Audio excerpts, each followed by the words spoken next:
जय हिंद बच्चों। चलिए स्टार्ट करते हैं हमारा आज का लेक्चर। देखिए आज जो हम टॉपिक पढ़ने वाले हैं उसके नोट्स आप लोगों को पहले ही प्रोवाइड कर दिए गए हैं। वो टॉपिक क्या होने वाला है, ध्यान सुनिए। मैंने आपको पिछले टॉपिक में पोटेंशियल एनर्जी निकालना सिखाया था, जहां पर हमने 3 चार्ज स्टैब्लिश किए थे। तो हमने उनको सेटअप करने के बाद हमें कितनी एनर्जी मिल रही थी उस सिस्टम से, या कितनी हम उसको दे रहे थे, जो भी चीज थी पॉजिटिव नेगेटिव उसके ऊपर डिपेंड करता है, उसे हम कैसे निकालते थे। मैंने आपको पूरा का पूरा प्रोसेस सिखाया था। हमने ट्राइंगल के लिए किया था, स्क्वायर के लिए किया था, फिर मैंने आपको एक क्वेश्चन दिया था, उसका सॉल्यूशन भी आपको प्रोवाइड कर दिया गया था। ठीक है, अब थोड़ा सा आगे बढ़ते हैं और अब हम आज का टॉपिक पढ़ेंगे। और हमारा आज का टॉपिक होने वाला है टॉर्क। टॉर्क क्या है? Potential energy of an dipole, of potential energy of a dipole in uniform electric field. Potential energy of a dipole in uniform electric field. ठीक है, potential energy of a dipole in uniform electric field. देखिए मतलब जब भी कभी हम एक dipole को यूनिफॉर्म इलेक्ट्रिक फील्ड में रखेंगे तो वो कितनी पोटेंशियल एनर्जी स्टोर करेगा, हमें इसका एक्सप्रेशन निकालना है। देखो इसका एक्सप्रेशन नहीं, इसके तो केसेस है। आपको केसेस समझना बहुत ज्यादा जरूरी है, और कब न्यूमेरिकल में कौन सा केस लगाना है, कौन सा फॉर्मूला लगाना है, आपको सब बताया जाएगा। बस बिल्कुल ध्यान से सुनिए और आराम से समझने की कोशिश कीजिए, टेंशन लेने की जरूरत नहीं है।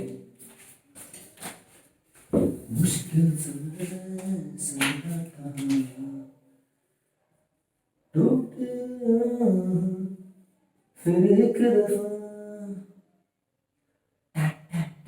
ये इलेक्ट्रिक फील्ड है, ये यूनिफॉर्म इलेक्ट्रिक फील्ड है। ठीक है, और हमने इस यूनिफॉर्म इलेक्ट्रिक फील्ड में ये एक डाइपोल रख दिया, ये माइनस क्यू और ये प्लस क्यू।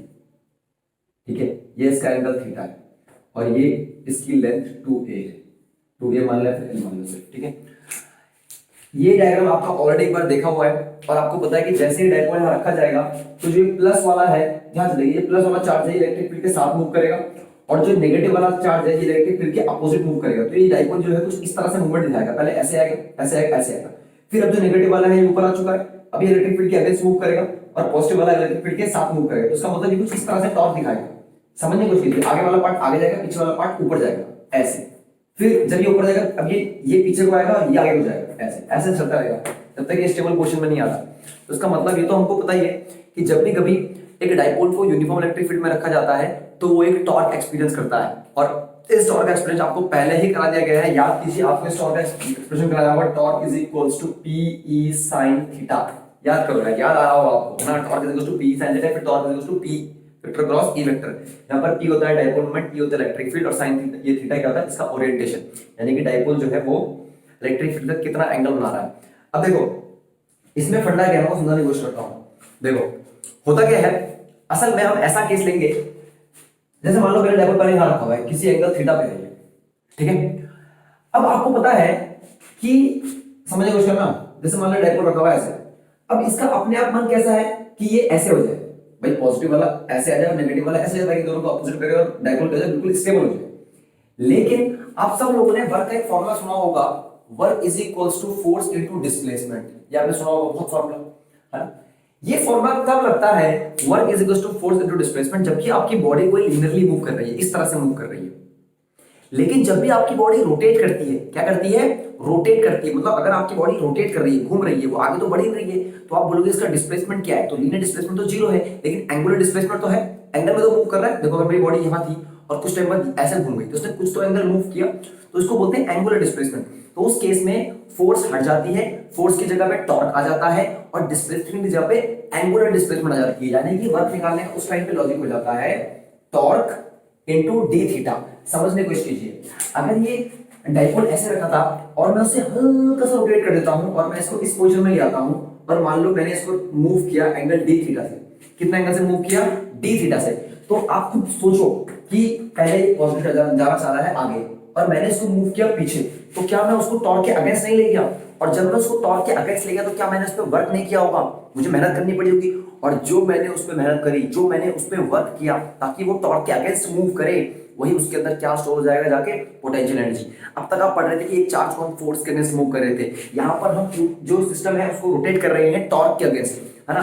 तो यहाँ पर जो वर्क है वो टॉर्क के कारण मिलेगा, और यहाँ पर लीनियर डिस्प्लेसमेंट नहीं है ds या dr, यहाँ पर क्या है d थीटा। तो ये आपको थोड़ा समझना होगा, ठीक है, समझ आ गया आपको। अब ये तो मैंने मतलब मैंने थोड़ा सा वक्त निकाला है d थीटा एंगल के लिए, लेकिन कोई बंदा ऐसा हो सकता है जो इसको कंप्लीट रोटेट करे। ये तो हमने d थीटा निकाला, लेकिन इसमें क्वेश्चन कैसे आते हैं मैं आपको सुनाता हूँ। जैसे मान लो कि ये मेरा इलेक्ट्रिक फील्ड की एक्सिस है, ठीक है, ये मेरा डाइपोल रखा था पहले, प्लस क्यू और माइनस क्यू, इसका एंगल था थीटा 1, ठीक है। क्वेश्चन कैसा है समझ लो, इसको मैंने थीटा 1 से थीटा 2, अब मैंने डाइपोल को ऐसे घुमा दिया, अब ये प्लस वाला यहाँ आ गया और ये माइनस वाला यहाँ आ गया। अब देखो थीटा 1 से मैंने से थीटा 1 था तो मैं इसे यहां से नापेगा, थीटा 1 से कहां तक घूम गया ये एंगल कितना हो गया थीटा 2। इसका मतलब आपका डाइपोल पहले थीटा 1 पे था इनिशियल एंगल, फिर आप उसे कहां ले गए थीटा 2 पे, यानी कि आपने सब इस एंगल पर रख दिया है, थीटा 2 पे एंगल रख दिया। तो आपका एक होता है आपका इनिशियल एंगल, एक होता है आपका फाइनल एंगल। तो आपको कंप्लीट वर्क निकालना पड़ेगा। अब तक जो आप वर्क निकाल रहे थे वो सिर्फ डी थीटा के लिए निकाल रहे थे, तो इसका मतलब जब आप कंप्लीट वर्क निकालोगे तो क्या करोगे, इंटीग्रेशन करोगे डी डब्ल्यू का, तो ऐसा हो जाएगा। इसका इंटीग्रेशन क्या होगा, टाउ डी थीटा, और थीटा कहां से, थीटा 1 से थीटा 2, ये लिमिट आप समझिए।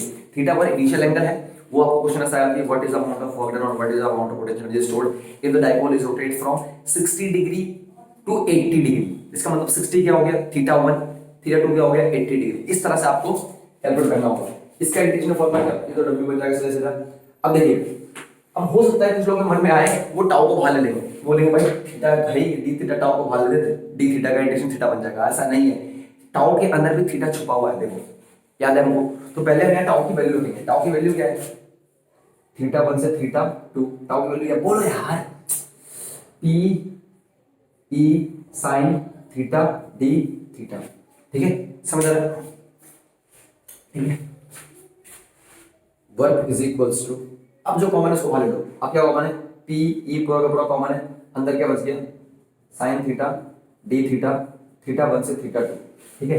अब जो भी लोग मैथ्स के हैं उनको थोड़ा सा नॉलेज होगी कि देखो अगर बोल दूं D by D x of sine x, यानी कि साइन एक्स का डिफरेंशिएशन, ये तो होता है कॉस एक्स, पढ़ा हुआ होगा। अगर बोल दूं integration of sine x D x, तो ये होता है माइनस कॉस एक्स, कहीं भूलना नहीं। साइन एक्स डी एक्स का इंटीग्रेशन क्या होता है माइनस कॉस एक्स, यहाँ पर क्या है साइन थीटा डी थीटा। जब आप इसका इंटीग्रेशन करेंगे तो work is equals to P, तो ऐसा का ऐसे ही रहेगा। इसका इंटीग्रेशन क्या बन जाएगा माइनस कॉस थीटा बन जाएगा ना, साइन थीटा। देखो जब साइन एक्स का cos x minus cos x बनाया है तो साइन थीटा का क्या बनेगा माइनस कॉस थीटा, ठीक है। और इसकी लिमिट रख देंगे हम थीटा 1 से थीटा 2, सिंपलिसिटी के माइनस को पहले ही बाहर ले लो, तो w इक्वल्स क्या बन जाएगा माइनस पी। अब लिमिट लगा दो, पहले upper limit cos theta 2 minus cos theta 1, यानी कि याद रखना कभी भी अगर आपका डाइपोल किसी थीटा 1 एंगल से थीटा 2 पे जाएगा तो बहुत इजी फॉर्मूला है, माइनस लगेगा आगे minus PE cos theta 2 final angle minus initial angle. अगर आपको इस माइनस से बचना है तो आप क्या कीजिए, इस माइनस को अंदर भेज दीजिए, ये पीई बन जाएगा प्लस वाला माइनस माइनस वाला प्लस, इसका मतलब cos थीटा 1 आगे आ जाएगा और cos थीटा 2 पीछे आ जाएगा। अगर आपको पॉजिटिव लिखना है तो पीई cos थीटा 1 पहले वाला angle minus cos theta second वाला एंगल। तो इस तरीके से आपको ये क्वेश्चन याद होना चाहिए, ठीक है। मैं तो कहता हूं ये पहले वाला याद रखो, ठीक है, बस दोनों बेटर है, ठीक है, पहले वाला ज्यादा बेटर है क्योंकि इसमें हमेशा हमको याद रहता है फाइनल माइनस इनिशियल की फॉर्मूला याद करते हो, बस आपको आगे माइनस लगाना है, भूलना नहीं। तो ये आपका तब वर्क है जब आपने एक डाइपोल को किसी एक पर्टिकुलर एंगल से किसी दूसरे एंगल क्या किया रोटेट किया। अब होता क्या है, अब इसमें केसेस बनते हैं, क्या बनते हैं इसमें केसेस, ठीक है। अब देखिए यहां तक समझ आ गया, ये फॉर्मूला समझ आ गया मैं कैसे कर रहा हूं, बोलो यार, ठीक है बेटा तुम।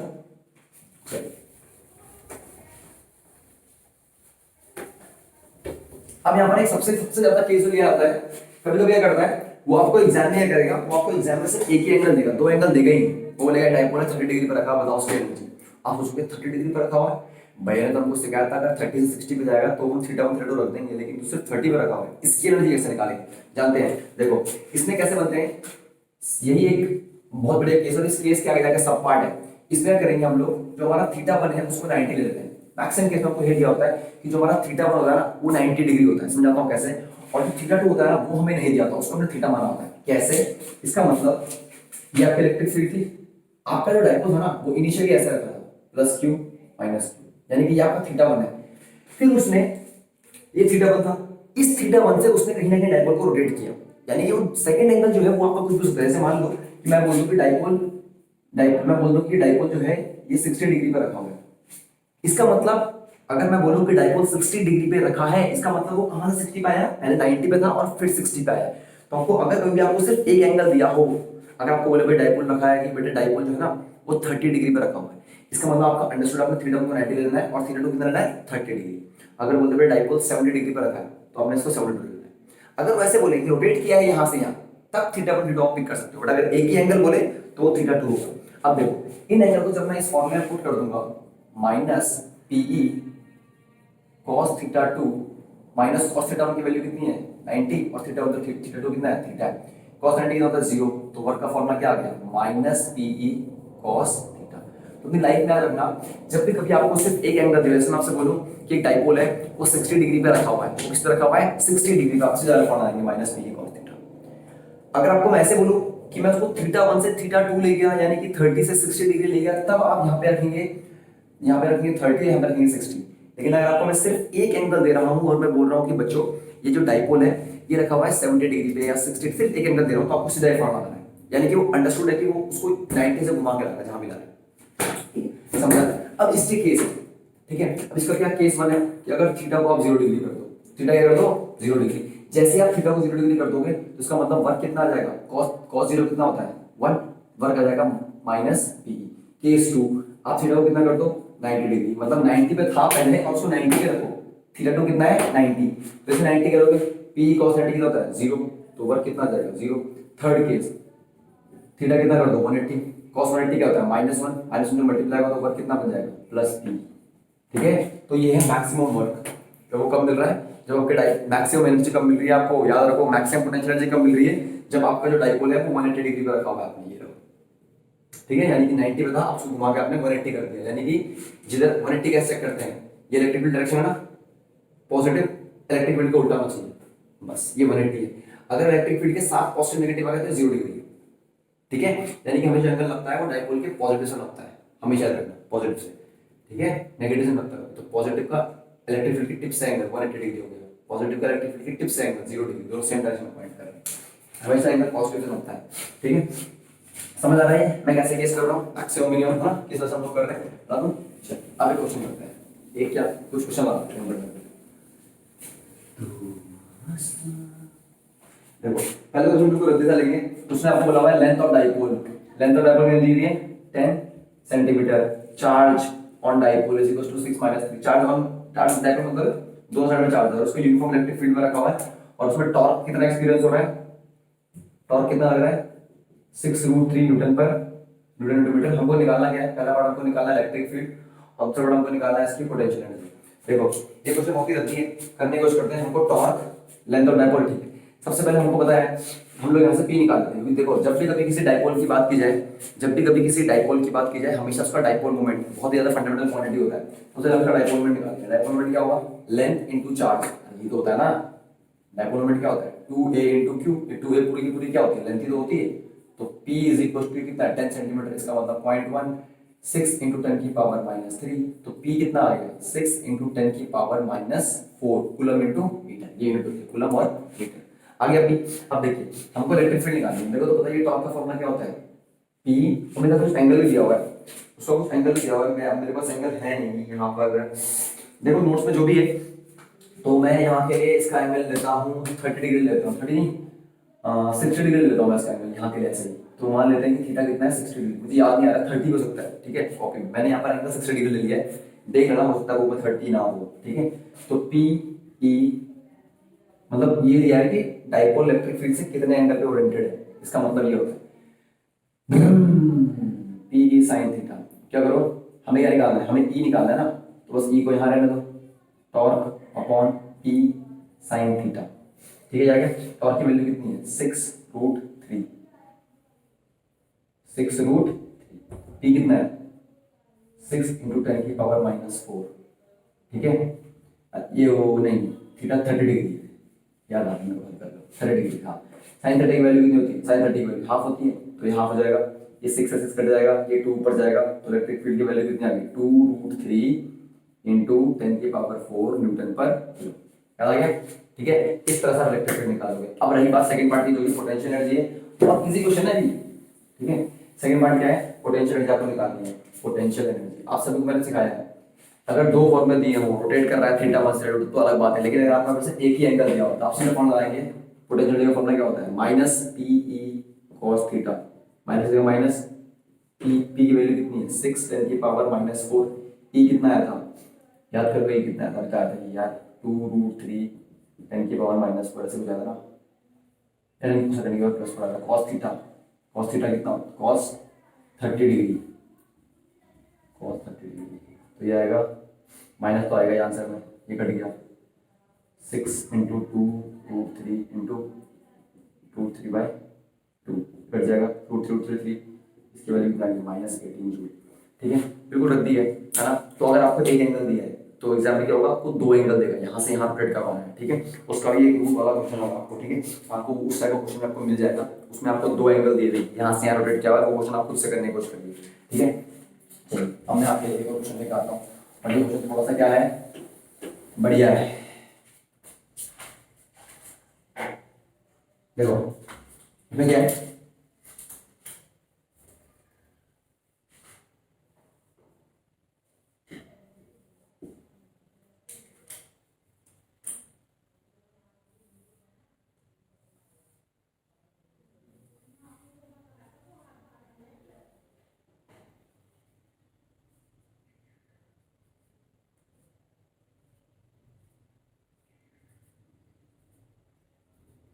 ये 2 मीटर है और आपको दो पार्ट दिए हैं। आपको पहला पार्ट तो दिया हुआ है B A minus V B निकालो, आपको सेकंड पार्ट दिया हुआ है V B minus V C निकालो। ठीक है, देखो ये क्या होता है कि पहले हम सेकंड पार्ट कर देंगे, वो थोड़ा सा इजी है कंपैरेटिवली। देखो हमको निकालना है वी बी माइनस वी सी। आप सभी को पता है इलेक्ट्रिक फील्ड, ये ब्लू वाला लाइन जो इंडिकेट कर रहा है इलेक्ट्रिक फील्ड को इंडिकेट कर रहा है, आप सभी को पता है electric field always flows from higher potential to lower potential. इसका मतलब अगर इलेक्ट्रिक फील्ड यहां से उस तरफ बह रही है, इसका मतलब ये वाला पॉइंट हाई पोटेंशियल पे है और ये वाला पॉइंट लो पोटेंशियल पे है। इसका मतलब ये तो कंफर्म है, हम सेकंड वर्ड ट्रांसफर कर रहे हैं कि VB is greater than VC। Electric field always flows from high to low. इसका मतलब जब आप बड़े में छोटा माइनस करोगे तो आपका आंसर क्या आने वाला है? पॉजिटिव। आपका आंसर क्या आने वाला है? पॉजिटिव। आपको पहले ही पता लग गया, तो आपको फॉर्मूला में नेगेटिव लगाने की जरूरत नहीं है। क्या कर, आपको पता है क्या आंसर क्या है? तो VB माइनस VC, इसको V मान लेते हैं पहले पार्ट के लिए, इक्वल्स टू, आप सब बताओ हमने फॉर्मूला पढ़ा था V is equals to minus E into R। ये हम माइनस तब लगाते थे जब हमको पता नहीं था कि V का साइन क्या आने वाला है। यहाँ तो हमको पता है कि V पॉजिटिव है, तो यहाँ आपको सिर्फ मैग्नीट्यूड चाहिए, तो क्या हो जाएगा E इंटू R। R की जगह पे L कौन सा डिस्टेंस है? ये BC, कौन सा डिस्टेंस है? ये BC। V is equal to E into R था ना, E इंटू लेंथ कर दिया। अब देखो ध्यान से, तो ये जो V आएगा, सेकंड पार्ट कर रहा हूँ मैं ये, है ना, तो जो V आएगा कितना आएगा? E की वैल्यू कितनी है? आपको E की वैल्यू भी दी हुई है, आपको E की वैल्यू दी हुई है इस क्वेश्चन में 10 न्यूटन पर कूलम। आपको E दिया हुआ है 10 न्यूटन पर कूलम, तो E की वैल्यू यहाँ पर देंगे हम 10, लेंथ कितना है? 2, तो वोल्टेज कितना बन जाएगा? 20 वोल्ट। देखो पॉजिटिव आया, आना था पॉजिटिव क्योंकि हमको पहले ही पता है आंसर पॉजिटिव। ठीक है, समझ आ रहा है बिल्कुल। पहला पार्ट तो इजी है। अब बात करते हैं इसका सेकंड पार्ट। इसका सेकंड पार्ट थोड़ा सा बढ़िया है, क्योंकि क्या होता है कि हर बार ना हम लोग गलतियां करते हैं। देखो सेकंड पार्ट करता हूँ, फर्स्ट पार्ट करता हूँ, सेकंड हो गया। अब देखो मुझे पता है ये मेरा पॉइंट है VA, ये मेरा पॉइंट है VB। अब ये मुझे पहले ही पता है कि इलेक्ट्रिक फील्ड हमेशा फ्लो करती है हाई से लो। इसका मतलब अगर मैं इस पॉइंट को देखूं, ये पॉइंट पहले है और जो A पॉइंट है वो थोड़ा सा बाद में है, इसका मतलब इलेक्ट्रिक फील्ड यहाँ से यहाँ फ्लो कर रही है। इसका मतलब जो B है वो बड़ा है, A जो है वो छोटा है। सबसे ज्यादा पोटेंशियल पे B है, फिर A है और फिर C है। जैसे जैसे इलेक्ट्रिक फील्ड में आगे जाओगे पोटेंशियल घटता जाता है। सबसे पहले कौन मिल गया आपको? B, फिर कौन मिला? A, फिर कौन मिला? C। ऐसे चलो, ऐसे समझ सकते, सीधे चलना। हमेशा डिस्टेंस इलेक्ट्रिक फील्ड में ऐसे वाले मैटर करते हैं, याद रखना। आप कभी भी ऐसे डिस्टेंस मैटर नहीं करते या ऐसे डिस्टेंस मैटर नहीं करते। सिर्फ आप इलेक्ट्रिक फील्ड में इलेक्ट्रिक फील्ड के साथ कितना चल रहे हो वो मैटर करता है। इलेक्ट्रिक फील्ड के साथ चलने पे पोटेंशियल वेरी करता है। ऊपर ऐसे 90 डिग्री को कोई फर्क नहीं पड़ता है। ठीक है, समझाऊंगा इसको। देखो तो इसका मतलब तो कंफर्म हो गया कि VB is greater then VA है, तो इसका मतलब जो VA माइनस VB की वैल्यू आएगी वो नेगेटिव आएगी, यानी कि जो भी हमारा आंसर आएगा हम उसका माइनस साइन कर देंगे। अंडरस्टूड? ठीक है, तो थोड़ी देर के लिए इसको V मान लेते हैं। तो V की जो वैल्यू है आप सभी को पता है, इसके लिए V क्या होने वाला है? Electric field into LAB। अब बहुत सारे लोग क्या करेंगे, LAB को ये डिस्टेंस 2 ले लेंगे, यही गलती होगी। मैंने आपको पहले बताया कि डिस्टेंस वो मैटर करता है जो हम इलेक्ट्रिक फील्ड के साथ मूव करें। जब मैं इस डिस्टेंस को प्रॉपर ढंग से बनाऊंगा तो वो डिस्टेंस पर कौन सा निकल जाएगा? देखो ये पॉइंट है A, लॉजिकली इन दोनों पॉइंट्स को अलग लेके आओ। ये पॉइंट है मान लो आपका B और ये पॉइंट है आपका A, तो ये डिस्टेंस नहीं मूव किया इलेक्ट्रिक फील्ड में। इलेक्ट्रिक फील्ड में डिस्टेंस कितना मूव किया, यहाँ से यहाँ पर आ गया, देखो डिस्टेंस इलेक्ट्रिक फील्ड में ये मूव किया है, क्योंकि ये पॉइंट जो है बी पॉइंट यहाँ से उठ के यहाँ पे आ गया, परपेंडिकुलर डिस्टेंस को कोई गिनती ही नहीं है। और इस डिस्टेंस के अंदर तो दोनों डिस्टेंस है, इस डिस्टेंस के अंदर ऐसा डिस्टेंस भी है और ऐसा डिस्टेंस भी है, तो सिर्फ ये वाला डिस्टेंस काउंट होगा जो अपने इलेक्ट्रिक फील्ड में मूव किया है। समझ लो, जब भी कोई वेक्टर इस तरह से जाता है तो वो क्यों जाता है, क्योंकि वो ऐसे भी जा रहा है और वो ऐसे भी जा रहा है, लेकिन हमें इस डिस्टेंस को काउंट ही नहीं करना है, हमें सिर्फ इस डिस्टेंस को काउंट करना है। यानी कि अगर कोई पॉइंट बी है वो ए तक पहुंचा है तो इस डिस्टेंस से हमें कोई फर्क नहीं पड़ता, हमें सिर्फ फर्क पड़ता है कि वो यहाँ से जो उसने ये डिस्टेंस मूव किया है, ये डिस्टेंस कितना है, इलेक्ट्रिक फील्ड में कितना डिस्टेंस डिफरेंस है। तो बी पॉइंट यहाँ पर है, कोई फर्क नहीं पड़ता है कि एक पॉइंट यहाँ है एक पॉइंट यहाँ है, इन दोनों में कोई फर्क नहीं पड़ता है। क्या फर्क पड़ता है कि ये पॉइंट यहाँ है ये पॉइंट यहाँ है, तो ये डिस्टेंस कितना मूव किया इसने, यानी कि मैं इस बी को कितना मूव करूं कि ये सीधा ए के नीचे आ जाए, या मैं इस ए को कितना मूव करूं कि ये सीधा बी के ऊपर आ जाए, ये डिस्टेंस मैटर करता है।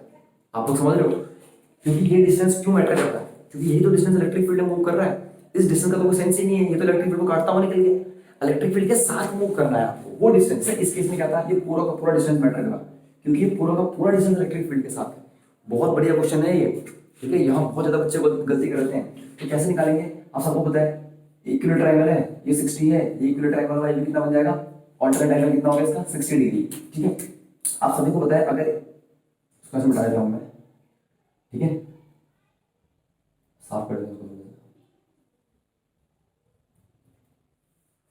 अब देखो लॉजिक लगाओ, अगर ये डिस्टेंस 2 है, ये डिस्टेंस कितना है 2 है, इसके दो पार्ट होंगे, एक तो होगा परपेंडिकुलर पार्ट, ये कितना होगा 2 sin 60, और ये वाला पार्ट कितना होगा, ये वाला 2 cos 60, क्योंकि एंगल 60 है, ये वेक्टर है ना, ऐसे खुद कर लो यार, ये वेक्टर आ गया, ठीक है, ये एंगल 60 डिग्री आ गया, इसकी वैल्यू 2 है, तो ये वाला पार्ट कितना होगा 2 cos 60, ये वाला पार्ट कितना होगा 2 से, इससे हमें कोई मतलब ही नहीं है, मुझे इससे मतलब है। तो इसका मतलब जो LAB है असल में जो LAB है इफेक्टिव डिस्टेंस, वो कितना आ गया 2 cos 60। मैं फिर समझाता हूं आपको, ये डिस्टेंस मैटर नहीं करती, क्योंकि इस डिस्टेंस के अंदर ऐसा भी मूव कर रहा है और ऐसे मूव कर रहा है, हमें सिर्फ ये डिस्टेंस है, तो हमें देखना है कि इस पॉइंट को इसके ऊपर आने के लिए कितना मूव करना है, या फिर इस पॉइंट को इसके नीचे आने के लिए कितना मूव करना है, ये डिस्टेंस है। तो ऐसे निकालेंगे cos 60, ठीक है, इसकी वैल्यू यहाँ पर कर देंगे, तो ये v = e की वैल्यू कितनी होती है 10 × 2 cos 60 कितना होता है, सॉरी cos 60, ठीक है, तो v = 10 × 2 × हाफ, तो आंसर कितना जाएगा 10। लेकिन हमको पता है आंसर क्या आने वाला है नेगेटिव, क्योंकि VA लोअर पोटेंशियल पर और VB किस पे हायर पोटेंशियल पर, तो V की वैल्यू कितनी आएगी -10। आप चाहे पहले ही माइनस लगा देते, ठीक है, क्योंकि आपको पहले पता आंसर नेगेटिव वाला, सबने पहले माइनस लगा दिया। तो उम्मीद कर रहा हूँ कि आपको ये क्वेश्चन समझ आ रही है मैं किस तरीके से क्वेश्चन कर रहा हूँ, है ना। ये बहुत बढ़िया क्वेश्चन है, इसका जो फर्स्ट पार्ट है पक्का करना, ठीक है, गलती होती है इससे, यहाँ भी करवाया क्वेश्चन नहीं बना बच्चों को, है ना। चलिए एक क्वेश्चन,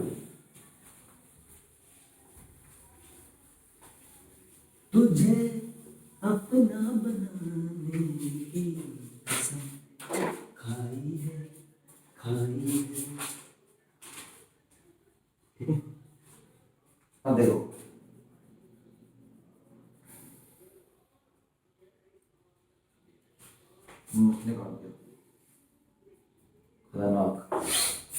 देखो एक क्वेश्चन और है, तो वो मैं उम्मीद करूंगा आपको ट्राई करना, ठीक है, उसमें इंटीग्रेशन वाला है। अब तक बहुत बार ऐसा हुआ कि मैंने आपको v का एक्सप्रेशन दिया और मैंने आपसे e पूछ लिया, आपने आराम से dv/dx या dv/dr करके आंसर निकाला। ये पहला ऐसा क्वेश्चन है जिसमें आपको e दूंगा, ठीक है, e दूंगा x और y के टर्म में, ठीक है। आप क्या करेंगे, v कैसे निकालेंगे -e.dr, आप उसका इंटीग्रेशन करेंगे a से लेकर b तक, dx d, इसका जगह रख देंगे dx dy या dz, जितने भी एक्सिस का है, 3 का 3 2 का 2 रख देंगे, क्रॉस मल्टीप्लाई करेंगे, इंटीग्रेशन करेंगे, लिमिट्स रखेंगे, आंसर निकालेंगे। तो जो आपको जो क्वेश्चन है वो इस फॉर्मूले के ऊपर बेस्ड है, उसमें आपको इलेक्ट्रिक फील्ड दी हुई है और आपको पोटेंशियल निकालना है, तो वो इंटीग्रेशन के ऊपर बेस्ड हो गया, ठीक है। आशुतोष था उसने क्वेश्चन मुझे अलग तरीके से करके दिखाया, काफी सही था उसका जो मेथड था, उसने 2 एक्सेस को सेपरेट करके निकाला था, बट जो आपको सही लगे आप उससे कर सकते हो, जो मैंने कहा वो बिल्कुल सही है। चलिए आगे बढ़ते हैं। उसके बाद आप लोग याद हो, हम लोग एक टॉपिक पढ़ने वाले हैं, बिल्कुल नया टॉपिक, और इस टॉपिक का नाम होने वाला है डाइइलेक्ट्रिक। क्या होने वाला है, डाइइलेक्ट्रिक। एक काम करते हैं, डाइइलेक्ट्रिक का नया वीडियो बनाएंगे, अभी उस डाइइलेक्ट्रिक का नया वीडियो बनाएंगे, है ना। फालतू में क्या, तो क्वेश्चन समझ आ रहा है, कोई दिक्कत तो नहीं है, कोई परेशानी तो नहीं है। है ना। तो उम्मीद कर रहा हूँ कि आपको जो मैंने ये टॉर्क वाला जो पूरा फंडा समझाया कि टॉर्क हम कैसे निकालते हैं, पीई cos थीटा क्या होता है और थीटा 1 थीटा 2 का क्या रोल है, जब डायपोल को हम एक एंगल से दूसरे एंगल रोटेट करेंगे तब कैसे करना है ना। तो इस तरह के क्वेश्चन आप आराम से बना सकते हैं और जो भी क्वेश्चन आपको ग्रुप में दिया आपने कर सकते हैं, है ना। तो क्या फिर अब मिलेंगे अगली वीडियो में, और अगली वीडियो में आपके लिए लेके आऊंगा एक बहुत ही ज्यादा इंपॉर्टेंट टॉपिक, ठीक है, क्योंकि हम लोग जो अगली वीडियो आएगी उसकी अगली वीडियो में लोग कैपेसिटर स्टार्ट करेंगे, कैपेसिटर, कैपेसिटेंस और कैपेसिटर जो भी होता है, क्या करता है, क्या होता है, सब समझाया जाएगा बिल्कुल बिल्कुल देसी तरीके से। पहली चीज। दूसरी चीज, कैपेसिटर के जो डिवाइस होता है उसके अंदर एक चीज भरी जाती है, एक सिस्टम भरा जाता है, एक फ्लूइड भरा जाता है, एक मटेरियल भरा जाता है। तो पहले उसको पढ़ेंगे और फिर पढ़ेंगे कैपेसिटर को, सही बात है। तो उसको बोलते हैं डाइलेक्ट्रिक। तो अब हम मिलेंगे अगली वीडियो में, तब तक के लिए जय हिंद।